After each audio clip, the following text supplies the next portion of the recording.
ከፍቅረኛሽ ግን በምን ይጣላችሁ እንዴ? ታውቂያለሽ እኔ እንዴት አይነት ባለሙያ እንደሆንኩኝ።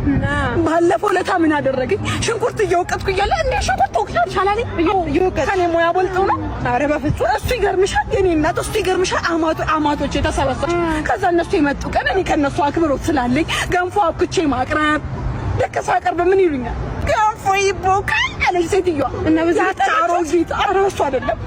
በመጨረሻማ ምን ያደርጋል? እኔ እንደዛ ሁላ ያን ሁላ ወጪ አውጥቼ ያን ሁላ ሻይ ቅጠል ገዝቼ ሻይ እያቦካው ማንቆርቆሪያውን አናቴ ላይ አላለው። ኧረ እባክሽ ባንተ የሰራኝን ጉድ እኔ እንዴት አይነት ባለሙያ እንደሆንኩ መቼስ ከአንቺ በላይ የሚያውቅልኝ እና በቃ ተታረቁ የሆነ ነገር ፍጠሩ ከእሱ ጋር እኔ በጭራሽ በዛሬት አልመለስም። እሱም ወደ አንቺ የሚመለስ አይመስለኝም። ይኸውልሽ ማለት አይነት እሱም ወደ አንቺ ባይሆን ምን ታርገሽ ምስልሽ አንቺ አሁን ትዳር ላንቺ አያስፈልግሽ። ለምን ባይሆን ባለ 5 ኮከብ ሆቴል ክፈቺና ማለት ምግብ ምናምን ማበሳሰል ቦባሽ ነው እንደሷ ለምን ፍቅር አንቺ በነገርሽ ለዚህ የማይረባ